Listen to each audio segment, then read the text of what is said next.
Hello दोस्तों, good morning. स्वागत है एक बार फिर से आप सभी का Mishra ji technical YouTube channel में। दोस्तों आज है 15 जुलाई और आज की इस वीडियो में हम लोग बात करेंगे 15 जुलाई 2020 के करंट अफेयर के सभी इंपॉर्टेंट क्वेश्चंस के बारे में। पूरी वीडियो ध्यान से देखिएगा। पूरी वीडियो आपको डिटेल में समझाई गई है और पूरी वीडियो में जितने भी क्वेश्चन हैं सभी क्वेश्चन से रिलेटेड आपको एक्स्ट्रा पॉइंट भी बताया गया है, जो कि आपके आने वाले एग्जाम के लिए काफ़ी ज़्यादा हेल्पफुल होगा। तो चलिए दोस्तों बात करते हैं लास्ट डे के क्वेश्चन की। लास्ट डे का हमारा पहला क्वेश्चन था, विश्व मौसम विज्ञान संगठन का हेडक्वार्टर कहाँ पर स्थित है? तो इसका हेडक्वार्टर है जिनेवा में। अगला था, निम्न में से कौन सी झील राजस्थान में नहीं है? तो लोनार झील दोस्तों ये महाराष्ट्र में है। अभी हाल ही में इसका रंग गुलाबी हो गया था, इस वजह से ये चर्चे में आई थी। इन दोनों क्वेश्चंस के बारे में जिन लोगों ने करेक्ट और डिटेल में आंसर किया है उन टॉप 15 लोगों के नाम मैं आपको वीडियो के एंड में बताऊंगा। अच्छा दोस्तों, जो टॉप 20 लोगों को अवार्ड दी जाती है मंथ के एंड में, वो वही लोग होते हैं जो लोग डेली या फिर मैक्सिमम टाइम टॉप 15 में अपना नाम बनाए रहते हैं। तो ऐसे ही आप लोग भी डेली डिटेल में कमेंट करके टॉप 15 में अपना नाम बना सकते हैं। और अगर आप लोग रेगुलर रहते हो तो आप लोग हर महीने फ्री में ई बुक हमारी जीत सकते हो। इसी वजह से मैं आपसे कहता हूं कि हमेशा डिटेल में कमेंट किया करो और कोशिश किया करो सबसे पहले कमेंट करने की। पढ़ने वालों के लिए हमारा हमेशा सपोर्ट है। चलिए बात करते हैं आज के दिन के पहले क्वेश्चन की। पहला क्वेश्चन है, हाल ही में किस देश ने भारत को चाबहार परियोजना से बाहर किया? तो ईरान और भारत के बीच में ये दोस्तों फेमस प्रोजेक्ट था चाबहार परियोजना। तो ईरान ने फिलहाल के लिए भारत को चाबहार रेल परियोजना से बाहर कर दिया है। चाबहार परियोजना क्या थी? इस प्रोजेक्ट के तहत, इस परियोजना के तहत होता ये दोस्तों कि चाबहार बंदरगाह जो ईरान में है वहाँ से लेकर जहेदान और अफगानिस्तान के बॉर्डर तक रेलवे लाइन बिछती। तो इसी रेलवे लाइन के तहत ये प्रोजेक्ट था भारत और ईरान के बीच में। लेकिन अब ईरान ने घोषणा की है कि भारत को इस प्रोजेक्ट से बाहर कर देगा। ठीक है, कारण क्या बताया गया है? तो कारण इसके पीछे का बताया है ईरान ने दोस्तों कि भारत पैसा देने में देरी कर रहा है और साथ ही साथ प्रोजेक्ट को भी शुरू करने में देरी कर रहा है। लेकिन असली कारण कुछ और है। असली कारण क्या है? असली कारण ये है दोस्तों कि चाइना ने अभी हाल ही में ईरान में 400 बिलियन डॉलर, कितने का? 400 बिलियन डॉलर का डील किया है ईरान से चाइना। तो ये डील के तहत यही हुआ है कि चाइना को तेल मिलेगा बदले में और बदले में चाइनीज़ इन्वेस्टमेंट किया जाएगा ईरान में। साथ ही साथ ईरान को हथियार वगैरह भी प्रोवाइड करेगा चाइना। और दूसरा सबसे बड़ा कारण कि भारत का अमेरिका से रिलेशन मजबूत होना। ठीक है, अब देखिए, भारत चाइना का दुश्मन है, ईरान का दुश्मन अमेरिका है। और जब अमेरिका भारत में दोस्ती हो रही है तो जाहिर सी बात है चाइना और ईरान में दोस्ती मजबूत होगी। तो चाइना उकसाएगा ही ईरान को कि भारत से डील जो है वो कैंसिल करो। तो यही मेन रीज़न है इसके पीछे का। एक बहुत ही फेमस कहावत है, दुश्मन का दुश्मन दुश्मन का दोस्त होता है, वो यहाँ पर लागू हो रही है। ठीक है, लेकिन ऑफिशियली तो कह नहीं सकते, इस वजह से ये कह रहे हैं कि भारत देरी कर रहा है प्रोजेक्ट शुरू करने में और साथ ही साथ पैसा देने में भी देरी कर रहा है। ईरान अब इस प्रोजेक्ट पर बिना भारत की मदद से ये प्रोजेक्ट स्टार्ट कर देगा और काम करेगा। क्लियर बिल्कुल। चलिए अब हम लोग ईरान के बारे में जान लेते हैं वर्ल्ड मैप में। तो सबसे पहले दोस्तों ये रहा हमारा प्यारा भारत। यहाँ से आप देखेंगे पाकिस्तान, अफगानिस्तान, फिर ये रहा ईरान। ठीक है, ये कंट्री जो है ये ईरान है। अब देखिए, ये जो चाबहार प्रोजेक्ट था, चाबहार परियोजना था, इससे भारत और ईरान के संबंध भी मजबूत हुए थे उस टाइम, लेकिन अब फिलहाल के लिए अब मजबूत होते नहीं दिख रहे हैं। ये जो चाबहार प्रोजेक्ट था दोस्तों ये ईरान की चाबहार बंदरगाह से लेकर के जहेदान होते हुए अफगानिस्तान के बॉर्डर तक का था। ठीक है, लेकिन अब ये ईरान अकेले इस पर वर्क करेगा। यहाँ पर है चाइना अब इन्वेस्टमेंट कर रहा है ईरान में। क्लियर है। ईरान की राजधानी की बात करें, इसकी राजधानी होती है तेहरान और यहाँ के प्रेसिडेंट हैं हसन रूहानी। अच्छा, ईरान ने अपनी करेंसी अभी हाल ही में चेंज की थी। क्या की थी करेंसी हो गई थी तोमान को अपना नया करेंसी बताया है ईरान ने। इस तोमान की करेंसी की कीमत की अगर बात की जाए तो एक तोमान बराबर हो जाता है 10,000 रियाल। ठीक है, पहले रियाल थी करेंसी, लेकिन करेंसी इन्फ्लेशन से बचने के लिए ईरान ने एक नई करेंसी लॉन्च की अपनी तोमान। ठीक है, तो एक तोमान बराबर 10,000 रियाल। अगला है, वर्ष 2020 का वान बर्मन पुरस्कार किसे दिया गया? तो दोस्तों वर्ष 2020 का वान बर्मन पुरस्कार दिया जाएगा के सिवान जी को। के सिवान कौन है? ये इसरो के चीफ हैं। इनका पूरा नाम है दोस्तों कैलासो डिवू सिवान। क्या है? कैलासो डिवू सिवान। तो इनको मिलेगा वर्ष 2020 का वान बर्मन पुरस्कार। किसके द्वारा दिया जाएगा? तो इनको दोस्तों ये अवार्ड दिया जाएगा इंटरनेशनल एकेडमी ऑफ एरोनॉटिक्स के द्वारा, IAA के द्वारा। IAA का ये सर्वोच्च पुरस्कार होता है, सबसे बड़ा अवार्ड होता है इंटरनेशनल एकेडमी ऑफ एरोनॉटिक्स का। कहाँ पर दिया जाएगा? तो इनको दिया जाएगा पेरिस में, फ्रांस में, इसके हेडक्वार्टर में, यानी कि IAA के हेडक्वार्टर में। ठीक है, कब दिया जाएगा? तो इनको दोस्तों ये अवार्ड दिया जाएगा मार्च 2021 में, यानी अगले वर्ष मार्च मंथ में दिया जाएगा, लेकिन ये वर्ष 2020 का होगा, वान बर्मन पुरस्कार। अगर बात करें कि इससे पहले कौन कौन पाए हैं, तो इससे पहले दोस्तों प्रोफेसर उडुपी रामचंद्र राव जी पाए हैं, और वो पाए थे, पहले भारतीय बने थे, 2005 में उनको मिला था प्रोफेसर उडुपी रामचंद्र राव को। फिर इसके बाद 2007 में डॉक्टर कृष्णा स्वामी कस्तूरी रंगन जी को दिया गया। क्लियर है? तो के सिवान जी को वर्ष 2020 का वान बर्मन पुरस्कार दिया जाएगा। नेक्स्ट बात करते हैं, अगला है एलाइड्स एक्सीलेंस अवार्ड 2020 से किस राज्य को सम्मानित किया गया? तो अभी हाल ही में दोस्तों छत्तीसगढ़ राज्य की सरकार के एक एप्लीकेशन को एलाइड्स एक्सीलेंस अवार्ड 2020 से सम्मानित किया गया है।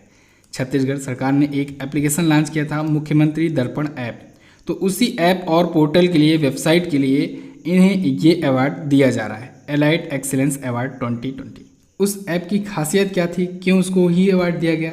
तो उस ऐप की खासियत यह है दोस्तों कि वो छत्तीसगढ़ में जितनी योजनाएं हैं, ठीक है, उन योजनाओं पर वो नज़र बनाए रखता था कि उन योजनाओं का लाभ क्या लोगों को मिल रहा है या नहीं, या फिर उन योजनाओं का प्रोसेस क्या है, कितनी प्रगति पर है वो योजनाएं। तो उन योजनाओं पर, ये जो भी छत्तीसगढ़ सरकार द्वारा योजनाएं लॉन्च की जाती हैं, उन योजनाओं पर नज़र बनाए रखने के लिए ये ऐप लॉन्च किया गया था। एक वेबसाइट और एप्लीकेशन दोनों लॉन्च किया गया था, मुख्यमंत्री दर्पण। तो इसी मुख्यमंत्री दर्पण ऐप और वेबसाइट के लिए इसे एलाइड्स एक्सीलेंस अवार्ड 2020 से सम्मानित किया गया है। ठीक है, पुरस्कार देगा कौन? तो ये अवार्ड दिया जाएगा एलाइड्स टेक्नो मीडिया के द्वारा। एलाइड्स टेक्नो मीडिया एक फेमस कंपनी है, नई दिल्ली में स्थित है। क्लियर? अब छत्तीसगढ़ आया है तो छत्तीसगढ़ से रिलेटेड जो करंट अफेयर के क्वेश्चन हैं उनका हम लोग पहले रिवीजन कर लेते हैं। अभी कल की वीडियो में मैंने आपको बताया था कि भारत की पहली ई लोक अदालत का आयोजन छत्तीसगढ़ में किया गया। छत्तीसगढ़ ने ही आदर्श पुलिस स्टेशन शुरू किया था। स्पंदन अभियान भी आपको याद ही होगा। छत्तीसगढ़ के जो चीफ जस्टिस हैं PR रामचंद्रन मेनन जी, उन्होंने ही तो शुरू किया था भारत की पहली एक लोक अदालत। अब स्टैटिक जानते हैं। छत्तीसगढ़ की राजधानी नया रायपुर। भूपेश बघेल कांग्रेस पार्टी से यहाँ के चीफ मिनिस्टर। गवर्नर हैं अनसुईया उइके। इंद्रावती नेशनल पार्क है छत्तीसगढ़ में, ये रहा मैप में आपको दिख रहा है छत्तीसगढ़। सन 2000 में ये अलग हुआ था। ठीक है, 2000 में इसका गठन हुआ था छत्तीसगढ़ का। छत्तीसगढ़ हाई कोर्ट के बारे में अभी मैंने आपको बताया, चीफ जस्टिस कौन है? PR रामचंद्रन मेनन जी। इन्होंने ही कल उद्घाटन किया था ई लोक अदालत का, जब मैंने आपको बताया था कल की वीडियो में। नया रायपुर यहाँ की राजधानी है और यहीं पर आपको बताया था मैंने स्वामी विवेकानंद जी के नाम से एक इंटरनेशनल एयरपोर्ट है छत्तीसगढ़ में, याद रखिएगा, इंपॉर्टेंट है। अगला बात करते हैं, हाल ही में किस राज्य सरकार ने रोको टोको अभियान शुरू किया? तो रोको टोको अभियान शुरू किया है मध्य प्रदेश राज्य सरकार ने। किस लिए ये शुरू किया गया है? तो इस अभियान के तहत उन लोगों को, उन व्यक्तियों को रोका और टोका जाएगा जो लोग मास्क नहीं पहनकर निकलते हैं। ठीक है, जो सार्वजनिक स्थानों पर जाते हैं लेकिन मास्क नहीं पहनते हैं, तो ऐसे लोगों को रोका जाएगा और उनको मास्क दिया जाएगा। ठीक है, तो ऐसे लोगों को मास्क प्रदान करने के लिए ही ये शुरू किया गया है रोको टोको अभियान। ओके, अब ये मध्य प्रदेश का ही अभियान है, तो हम लोग मध्य प्रदेश के कुछ और अभियान पर नज़र डाल लेते हैं। जैसे मध्य प्रदेश ने अभी हाल ही में किल कोरोना अभियान शुरू किया था। किल कोरोना अभियान। मध्य प्रदेश ने अभी हाल ही में इंतजार आपका अभियान शुरू किया था। थैंक्स मॉम कैंपेन आपको याद होगा। ठीक है, मध्य प्रदेश में जो वहाँ की एक सिटी है इंदौर सिटी, जो कि भारत की सबसे स्वच्छ सिटी है, इसने कोरोना अपशिष्ट के लिए पीला कूड़ादान यूज करने की घोषणा की थी। ये भी आपको याद रखना चाहिए, इंपॉर्टेंट है। मध्य प्रदेश सरकार ने दोस्तों अभी हाल ही में अपने मंत्रिमंडल का विस्तार किया था और 28 नए मंत्रियों को शपथ दिलाई थी। ओके, चलिए मध्य प्रदेश से स्टैटिक जानते हैं। राजधानी यहाँ की भोपाल। भोपाल से मैंने आपको याद कराया था भोजताल। भोजताल झील है मध्य प्रदेश में ही। ठीक है, मध्य प्रदेश हाई कोर्ट, यहाँ के चीफ जस्टिस हैं कौन है? अजय कुमार मित्तल जी। शिवराज सिंह चौहान बीजेपी पार्टी से यहाँ के हैं चीफ मिनिस्टर। लालजी टंडन जी यहाँ के हैं गवर्नर, लेकिन अभी दोस्तों आनंदीबेन पटेल जी को एक्स्ट्रा चार्ज दिया गया है, तो अभी फिलहाल के लिए एक्स्ट्रा चार्ज पर आनंदीबेन पटेल जी हैं, जो कि यूपी के गवर्नर हैं। याद रखना है आपको, लालजी टंडन जी की अभी तबीयत खराब है। कान्हा किसली नेशनल पार्क और बांधवगढ़ नेशनल पार्क, ये है मध्य प्रदेश में। मध्य प्रदेश आपको यहाँ पर दिख रहा है मैप में। नेक्स्ट बात करते हैं, अगला है, हाल ही में किस मुख्यमंत्री को पॉल हैरिस फेलो सम्मान से सम्मानित किया गया? तो अभी हाल ही में के पलानीस्वामी जी को पॉल हैरिस फेलो सम्मान से सम्मानित किया गया है। ई पलानीस्वामी हैं कौन? तो ये हैं दोस्तों तमिलनाडु के चीफ मिनिस्टर। तमिलनाडु के चीफ मिनिस्टर को दिया जाएगा पॉल हैरिस फेलो सम्मान। किसके द्वारा सम्मानित किया जाएगा? तो इन्हें दोस्तों शिकागो के rotary foundation of rotary international के द्वारा सम्मानित किया जाएगा। किसके द्वारा? शिकागो के rotary foundation of rotary international के द्वारा। ये किसे दिया जाता है? तो ये दोस्तों दिया जाता है उन व्यक्तियों को जो व्यक्ति अपनी कम्युनिटी के लिए पेयजल, स्वच्छता या फिर पर्यावरण या विश्व शांति और भी रिलेटेड जो सेवाएं मुहैया कराता है अपनी कम्युनिटी को, उनको दिया जाता है। या तो फिर उन व्यक्तियों को दिया जाता है जो ये जो फाउंडेशन है, रोटरी फाउंडेशन, जिसके द्वारा ये दिया जाता है, उस फाउंडेशन को अगर वो $1000 का, कम से कम $1000 का डोनेशन दिया रहता है तो उनको दिया जाता है। लेकिन यहाँ पर पहला कंडीशन फॉलो होता है कि उन व्यक्तियों को जो कम्युनिटी को पेयजल, स्वच्छता, पर्यावरण, विश्व शांति और भी रिलेटेड सेवाएं जो मुहैया कराता है उनको। क्लियर है? तो इसी वजह से इनको दिया गया है। अगला है, हाल ही में किसने ए सॉन्ग ऑफ इंडिया नामक पुस्तक लिखा? तो अभी हाल ही में दोस्तों रस्किन बॉन्ड ने लिखा है ए सॉन्ग ऑफ इंडिया नाम की बुक। ये बुक रिलीज होगी 20 जुलाई को, यानी कि अगले हफ्ते 20 जुलाई को ये बुक रिलीज होगी। रस्किन बॉन्ड द्वारा ये लिखी गई है। पब्लिश किसने किया है? इसके पब्लिशर हैं पेंगुइन रैंडम हाउस इंडिया। इसी की एक यूनिट है, ई प्रिंट यूनिट है पफिन बुक्स। तो उसी पफिन बुक्स के द्वारा ये लॉन्च किया जाएगा, रिलीज किया जाएगा ई प्रिंटेड के रूप में, लेकिन वो पेंगुइन रैंडम हाउस इंडिया की ही एक यूनिट है। ठीक है, तो याद रखना आपको। रस्किन बॉन्ड दोस्तों काफ़ी फेमस राइटर हैं ये, और अक्सर ये चर्चे में रहते हैं अपनी बुक्स के लिए। काफ़ी फेमस बुक्स भी होती हैं इनकी कुछ रिसेंट बुक्स पर अगर हम लोग फोकस करें तो जैसे looking for the rainbow, till the clouds roll by या कमिंग राउंड द माउंटेन्स, ये सब अभी रिसेंट की इनकी बुक्स हैं रस्किन बॉन्ड की। अब ये क्वेश्चन है दोस्तों पुस्तकें और लेखक से। तो इस मंथ के जितने भी पुस्तकें और लेखक आए हैं उनको हम लोग रिवाइज कर डालते हैं। तो अभी एक बुक रिसेंट में ही मैंने आपको बताया था, his Holiness the 14th Dalai Lama. ये बुक आई थी। इस बुक को लिखा है तेनजिन गे टेथेंग ने। किसने? तेनजिन गे टेथेंग ने लिखा है। एक और पुस्तक आई थी Mahavir the soldier who never died. इसको लिखा है AK श्री कुमार ने। एक और पुस्तक उर्जित पटेल जी ने लिखा है overdraft the saving India saver. तो उर्जित पटेल भारत के 24वें RBI के गवर्नर थे। ठीक है। एक और बुक आई थी future of the higher education, उसको V पट्टाभी राम ने लिखा है। तो ये बुक्स थी जुलाई मंथ की, याद रखना आपको। नेक्स्ट, पोलैंड के दूसरी बार प्रेसिडेंट कौन बने? तो पोलैंड के दूसरी बार प्रेसिडेंट दोस्तों बन गए हैं आंद्रेज डूडा। कौन? Andrzej DUDA. इन्होंने अभी हाल ही में वहाँ पर जो राष्ट्रपति का चुनाव हुआ उस चुनाव में जीत हासिल की। इनको दोस्तों 51.21% वोट हासिल हुए टोटल। ठीक है, इन्होंने अपने विपक्षी को हराया है। इनके विपक्षी थे रफाल ट्राजाकोवस्की। तो रफाल ट्राजाकोवस्की को इन्होंने हराया है। केवल 2 ही उम्मीदवार थे, यानी कि बाकी का वोट उनको ही मिला, यानी 48.79% वोट मिला रफाल ट्राजाकोवस्की को और 51.21% वोट मिला इन्हें, यानी आंद्रेज डूडा को। तो ये जीत गए हैं, पोलैंड के दोबारा राष्ट्रपति बन गए हैं। ठीक है, दूसरी बार बने हैं। पोलैंड आया है तो पोलैंड के बारे में जान लेंगे। सबसे पहले देख लेते हैं, ये रहा हमारा प्यारा भारत। अब चूंकि पोलैंड एक यूरोपियन कंट्री है तो हम लोग यूरोपीय महाद्वीप में आते हैं। ठीक है, इस साइड में। तो इस साइड में आने पर आपको यहाँ पर मिल जाएगा पोलैंड। ये रहा पोलैंड। ठीक है, पोलैंड की राजधानी की अगर बात करें, इसकी राजधानी होती है वार्सा। क्या है? वार्सा होती है इसकी राजधानी। इसकी करेंसी है पोलिश ज़्लोटी। क्या? पोलिश ज़्लोटी। आंद्रेज डूडा आप बन गए हैं यहाँ के प्रेसिडेंट। नेक्स्ट बात करते हैं। अगला है, वित्तीय वर्ष 2019-20 में भारत का सबसे बड़ा व्यापारिक साझेदार कौन है? तो फाइनेंशियल ईयर 2019-20 में भी भारत का सबसे बड़ा व्यापारिक साझेदार बनकर उभरा अमेरिका। पिछली साल भी ये था, इस बार भी ये है। ठीक है, लगातार दूसरे वर्ष अमेरिका रहा है भारत का सबसे बड़ा व्यापारिक साझेदार। अगर हम लोग बात करें 2018-19 की, ठीक है, 2018-19 यानी कि पिछले बार के सत्र के वित्तीय वर्ष की, तो 2018-19 में भारत का अमेरिका से व्यापारिक साझेदारी था $87.96 बिलियन का। कितना? $87.96 बिलियन का। 2019-20 में यानी इस बार का ये बढ़कर के हो गया दोस्तों $88.75 बिलियन। तो भारत का अमेरिका के साथ $88.75 बिलियन का व्यापारिक साझेदारी है। इससे पहले अगर बात करें तो 2013 से लेकर के 2017 तक दोस्तों चाइना था भारत का सबसे बड़ा व्यापारिक साझेदार। लेकिन अब आपको पता ही है भारत चाइना के बीच क्या हो रहा है। अगर व्यापारिक साझेदारी के पीछे का कारण अगर जानने की हम लोग कोशिश करें दोस्तों, तो अमेरिका से भारत में पिछले दिनों में कई डील्स हुई हैं। जैसे अभी नमस्ते ट्रंप का जब आयोजन हुआ था तब भी $3 बिलियन के डील की घोषणा हुई थी। ठीक है, डिफेंस डील की घोषणा हुई थी। फिर उसके बाद अपाचे हेलीकॉप्टर्स, चिनूक हेलीकॉप्टर्स, उसके बाद फिर ये असॉल्ट राइफल्स वगैरह की डील, ये सभी होती रहती हैं बीच बीच में। साथ ही साथ तेल का भी एक हुआ था डील कि भारत तेल ज़्यादा खरीदेगा अमेरिका से, ठीक है। तो ये सभी डील की वजह से अमेरिका जो है ये सबसे बड़ा व्यापारिक साझेदार बनकर उभरा हुआ है। नेक्स्ट बात करते हैं, अगला है हाल ही में तुर्कमेनिस्तान में भारत के राजदूत कौन बनाए गए। तो तुर्कमेनिस्तान में भारत के राजदूत दोस्तों बनाए गए हैं डॉक्टर विधु पी नायर। कौन?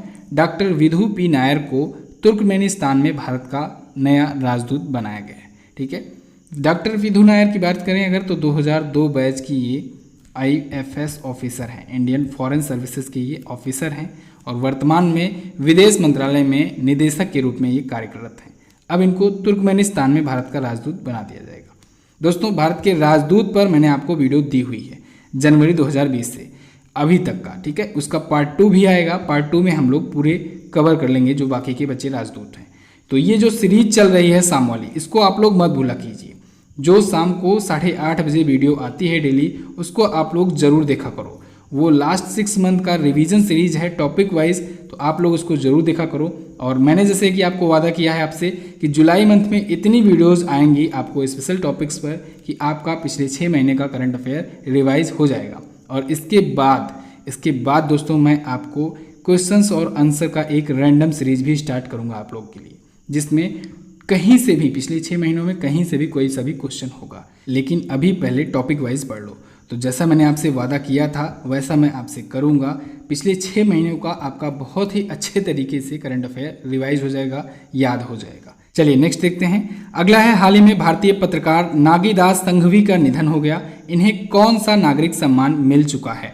तो इन्हें दोस्तों पद्मश्री का अवार्ड मिल चुका है नागीदास संघवी जी को। ये फेमस इंडियन जर्नलिस्ट थे, राइटर थे और पॉलिटिकल एनालिसिस्ट भी थे। इनका अभी हाल ही में निधन हो गया, नागीदास संघवी। इनको 2019 में मिला था पद्मश्री का अवार्ड। कब मिला था? 2019 में। ये महात्मा गांधी और गुजरात से रिलेटेड और भी बहुत सारे सब्जेक्ट्स पर बुक भी लिखा करते थे साथ ही साथ। तो इनका अभी हाल ही में निधन हो गया। तो दोस्तों बस फिलहाल आज के दिन के टॉप 10 करंट अफेयर के क्वेश्चन से बस इतना ही। आई होप आपको वीडियो पसंद आई होगी। वीडियो अगर पसंद आई है तो वीडियो को लाइक और शेयर कर दीजिएगा। शेयर आप लोग दोस्तों बिना हमारे कहे ही कर दिया करो, मुझे कहना ना पड़े, आप लोग शेयर कर दिया करो। समझ लिया करो मेरी ये जो मेहनत होती है उस मेहनत का रिप्लाई में आप लोग उस मेहनत का चार्ज देते हो। इस मेहनत का चार्ज यही है, आप लोग को कम से कम 5 से 10 लोगों के पास शेयर कर देना है। यही मैं समझूंगा इस वीडियो का आप लोगों ने चार्ज दिया है, ठीक है। तो आप लोग वीडियो ईमानदारी से शेयर जरूर कर दिया करो। चैनल पर पहली बार आए हो तो चैनल को लाइक और शेयर करने के साथ साथ सब्सक्राइब भी कर लेना। अगर आपने अभी तक हमारे सेकंड चैनल को सब्सक्राइब नहीं किया है MZT एजुकेशन 2.0, उसको भी सब्सक्राइब कर लो, उस पर भी रेगुलर वीडियोस आने ही वाली हैं। चलिए बात करते हैं क्वेश्चन ऑफ द डे की। आज का आपके लिए पहला क्वेश्चन है, भारत ने किस कंपनी से राफेल लड़ाकू विमान की डील की है? इंपॉर्टेंट है। अगला है, पिछले 5 सालों में भारत में कितने प्रतिशत एशियाई शेयरों में वृद्धि दर्ज हुई है? दोनों क्वेश्चंस के बारे में आपको जो पता हो डिटेल में जरूर आंसर कीजिएगा। अब आप वीडियो देख लिए हो तो जाओ जल्दी से एप्लीकेशन ओपन करो MZT ऐप और वहां से जाकर इसकी क्विज भी सॉल्व कर लो। MZT ऐप जरूर इंस्टॉल कर लो अगर आपने अभी तक नहीं इंस्टॉल किया है तो, क्योंकि उसमें बहुत सारे स्टडी मटेरियल्स आपको मिल जाएंगे और कुछ सरप्राइज भी आने वाला है उसमें आप लोग के लिए, तो आप लोग तैयार रहिएगा उसके लिए। चलिए बात करते हैं उन लोगों के नाम की जो लोग कल की वीडियो में डिटेल में आंसर किए थे। उनके नाम हैं रमजान खान, मनु पांडे, साबिर आलम, नेहा जायसवाल, साक्षी पांडे, आयशा सिंह, श्यामशेर कुमार, शांति प्रिया, वंदना अग्रवाल, नरेंद्र मीना, राहुल कुमार, ब्रजेंद्र पाल, शुभम यादव, रेखा बुनकर, प्रेरणा राय, सुरभि गुप्ता। इतने लोगों ने करेक्ट और डिटेल में आंसर किया है। आप लोग भी करेक्ट और डिटेल में आंसर करने की कोशिश किया करो। तो दोस्तों इस वीडियो में बस इतना ही। कैसी लगी आपको वीडियो आप लोग कमेंट करके हमें जरूर बताइएगा। वीडियो अगर अच्छी लगी है तो लाइक करके हमारा उत्साह बढ़ाइए। साथ ही इन दोनों इंपॉर्टेंट वीडियोस को जरूर देख लीजिएगा और आने वाली वीडियोस का नोटिफिकेशन पाने के लिए सब्सक्राइब करके बेल आइकन को जरूर दबाएं। मिलते हैं किसी अन्य वीडियो में, तब तक के लिए नमस्कार, जय हिंद, वंदे मातरम।